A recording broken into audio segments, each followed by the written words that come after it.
सो है guys, welcome back to flying Canada. तो अभी मैं दिल्ली एयरपोर्ट पे हूँ, टर्मिनल 3 पे। यहाँ से ब्रिटिश एयरवेज की फ़्लाइट है कनाडा के लिए, लंदन के लिए, फिर उसके बाद टोरंटो के लिए। तो अभी टाइम हो चुका है 12:20 हो चुका है और 1:30 के आसपास बोर्डिंग स्टार्ट होगा।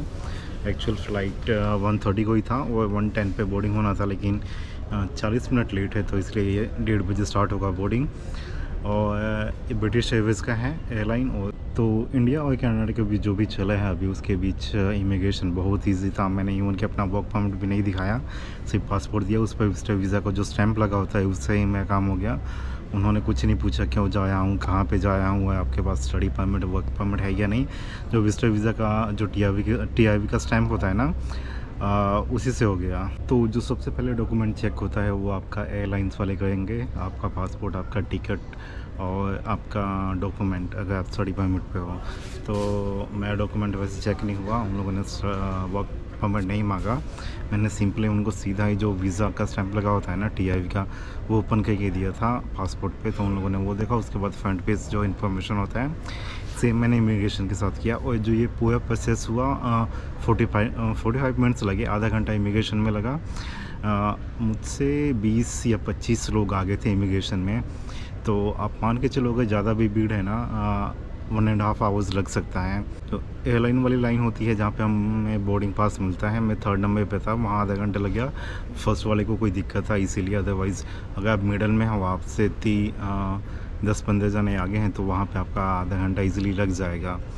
तो मान के चलो आप मिनिमम 1 घंटे से लेकर 2 घंटे का टाइम आपका इमिग्रेशन के लिए, और जो बोर्डिंग पास मिलता है उसके लिए लीगल निकाल के चलो। तो यहाँ से अभी 8 घंटे का फ़्लाइट है लंदन के लिए, लंदन से फिर 7 घंटे का होगा शायद।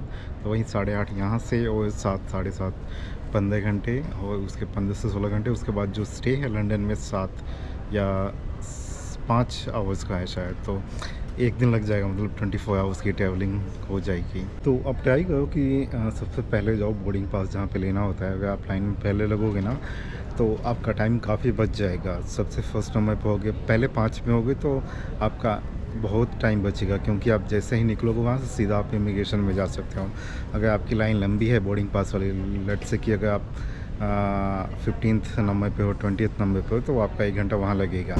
तो इसलिए आप पहले ही निकलो बोर्डिंग पास लेने के लिए। तो मैं 10 दिन पहले ही आया था लंदन से। जो मेरा टिकट है 2 वे का है, तो लंदन में स्टॉप था। तो कुछ खास वहाँ पे भी इमिग्रेशन नहीं होता है, बस आपको सिक्योरिटी चेक में टाइम लगता है आधा घंटा, ज़्यादा से ज़्यादा, उससे ज़्यादा नहीं। ये गेट नंबर 1 है, यहाँ से ब्रिटिश एयरवेज का फ़्लाइट जाएगा लंदन के लिए। तो मैं लंदन से सीधा टोरंटो का है। तो पता नहीं क्यों, बट मैं ब्रिटिश एयरवेज से अभी लास्ट टाइम भी आया था, अभी जाने वाला हूँ। लेकिन इससे पहले मैं पटना से दिल्ली आया था, डोमेस्टिक एयरलाइंस इंडिया का, जिसमें 25 kg अलाउ होता है। जब मैंने वहाँ बैग चेक किया, एग्जैक्ट उतना ही वेट होता है जितना बैग का एक्चुअल में होता है, लाइक 24.5 kg था। यहाँ पे जब मैंने चेक किया 21 kg था। तो 3-4 किलो ये पहले ही कम कर देते हैं बैग का।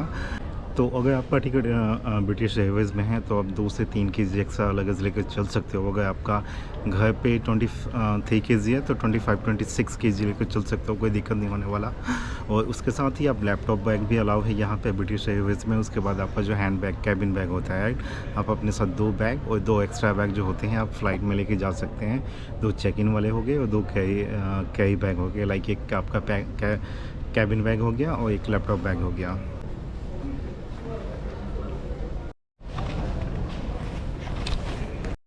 हाँ जी, तो अभी मैं यहाँ पे बैठा था।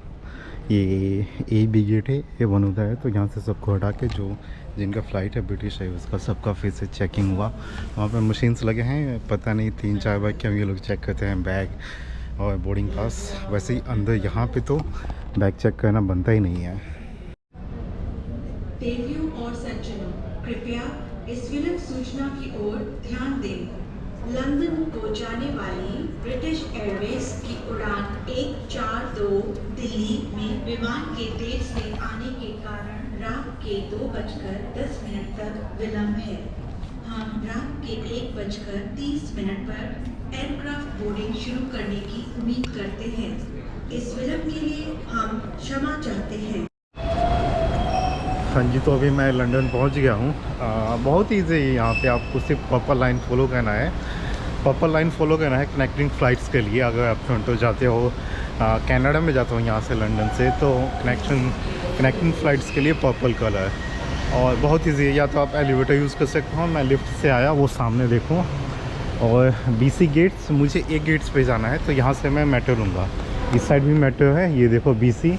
और जैसे कि अभी मैं BC पे खड़ा हूँ, ये वाला location you are here BC है और मुझे उस साइड जाना है, लेफ़्ट साइड जाना है, ऑल टर्मिनल्स A गेट्स। सो यहाँ से मैं सबवे ले सकता हूँ, अदरवाइज़ मैं एलिवेटर से, उसके बाद वॉकवे है 5 मिनट का होगा शायद वो, ये भी ऑप्शंस है।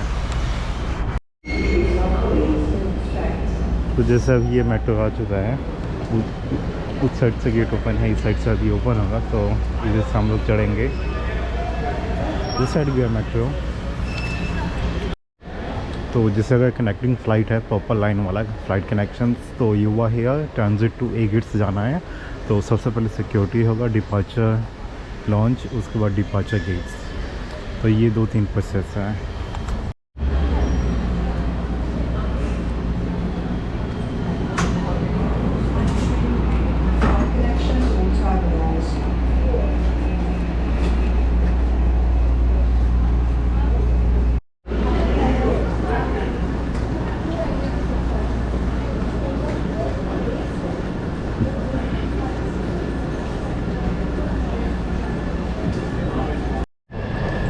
हाँ जी, तो मैं अब ऊपर आ चुका हूँ। जैसे कि ये आपका इमिग्रेशन का हो गया, अगर आप लंदन में उतरते हो तो यहाँ तक ही आपका अगर फ़्लाइट है तो, और इधर बैगेज क्लेम हो गया, इधर से जाना है, वहाँ पर लाइन लगेगी।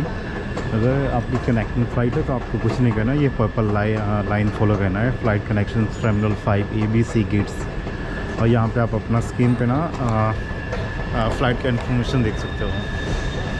तो पासपोर्ट कंट्रोल है ना, यहाँ पे जैसे UK लिखा ना ब्लू कलर में, प्लस जितने कंट्रीज़ के फ्लैग लगे हैं उसमें कनाडा है, USA है और पता नहीं कौन कौन सा है, बट जितने भी वहाँ कंट्रीज़ के फ्लैग मेंशन किए हैं ना, उनको ब्लू कलर का लाइन फॉलो कर रहा है। और जो बाकी ऑल अदर पासपोर्ट्स आपका ऑरेंज टाइप का आ गया।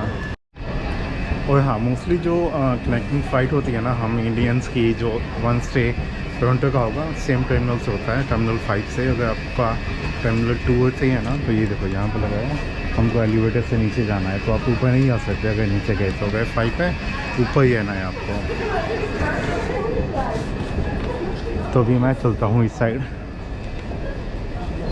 हाँ जी, तो लंदन में जहाँ से फ़्लाइट लेना है उस गेट में पहुँच गया हूँ। तो अभी ये देखो यहाँ पर ब्रिटिश एयरवेज़ की फ़्लाइट्स लगी हुई हैं।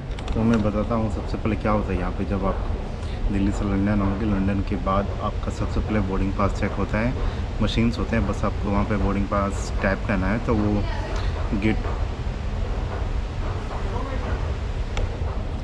तो जब आप अपना बोर्डिंग पास टैप करोगे, गेट ओपन हो जाएगा। उसके बाद सिक्योरिटी चेक होता है। यहाँ मैं बस बैग ही चेक होता है, मतलब वहाँ पे मशीन्स लगी होती है, वहाँ पे आपको बैग रखना ही है, जैसे दिल्ली एयरपोर्ट पे होता है।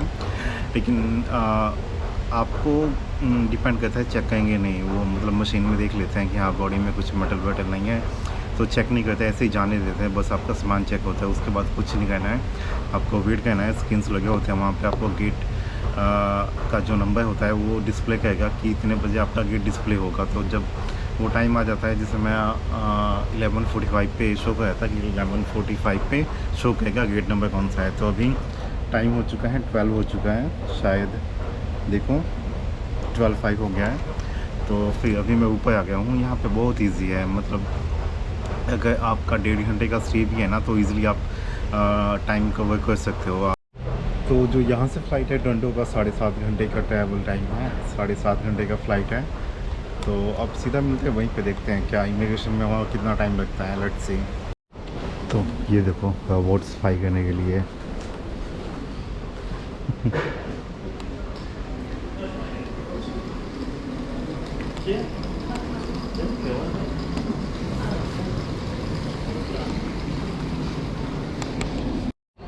तो वैसे तो वेंडिंग मशीन में फूड और ड्रिंक्स मिल जाता है, लेकिन लंदन में आपको इलेक्ट्रॉनिक्स की चीज़ें मिल जाएंगी। ये वेंडिंग मशीन है, आप यहाँ पे earphones, headphones, power bank cables, adapters, speakers ले सकते हो, इजीली बाय कर सकते हो।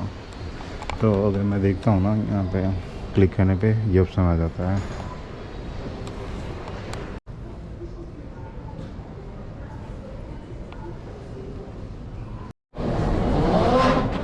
हाँ जी, तो अभी मैं टोरंटो लैंड कर चुका हूँ। जैकेट देख के आपको पता चल ही चुका होगा कि ठंड है यहाँ पे। तो अभी चलते हैं, इमिग्रेशन कंप्लीट करते हैं, उसके बाद मैं आपको बताता हूँ इमिग्रेशन में क्या होता है।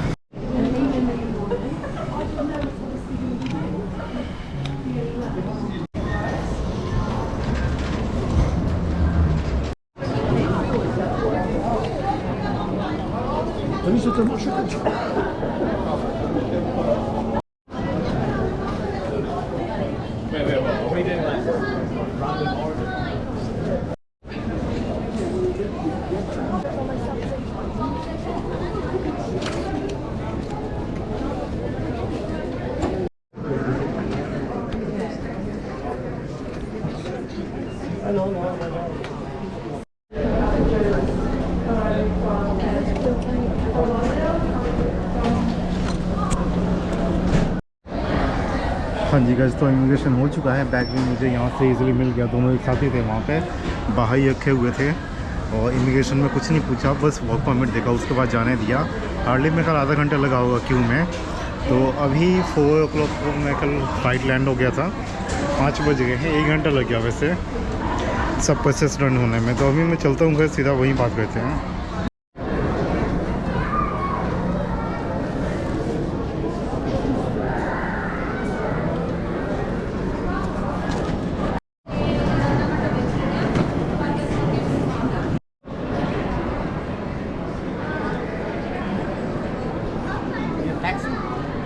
नॉन।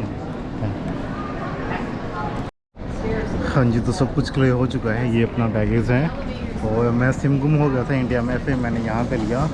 जब हम गेट से निकलते हैं ना, इमिग्रेशन जहाँ से हो जाता है, लगेज ले लेते हैं, एग्ज़िट करते हैं, तो फाइडो का काउंटर एकदम पास में ही था। वो लोग खुद आए थे सिम लेना है। मैंने बोला नहीं, मेरा सिम गुम हो गया, वो लेना है। वैसे पैसे देना बनता नहीं था कि मैं घर जाके ऑनलाइन ऑर्डर करता, कि मैं सिम काम करना बंद कर दिया, फिर मैं घर पे आ जाता। लेकिन यहीं पे ऑन द स्पॉट मुझे मिल गया, तो मैंने बोला सीधा लॉस्ट हो गया है। तो वो बोले $10 प्लस टैक्सेस, अगर कैश में देना है तो $10 लगेंगे। वैसे मतलब चार्जेस ये बनते नहीं हैं, बट मैंने दे दिया क्योंकि 1-2 दिन वेट करना पड़ता, मुझे भी 1 दिन एटलीस्ट वेट करना पड़ता घर जाके ऑनलाइन ऑर्डर करने में। लेकिन यहाँ पे ऑन द स्पॉट से मिल गया था, तो दिन सही है।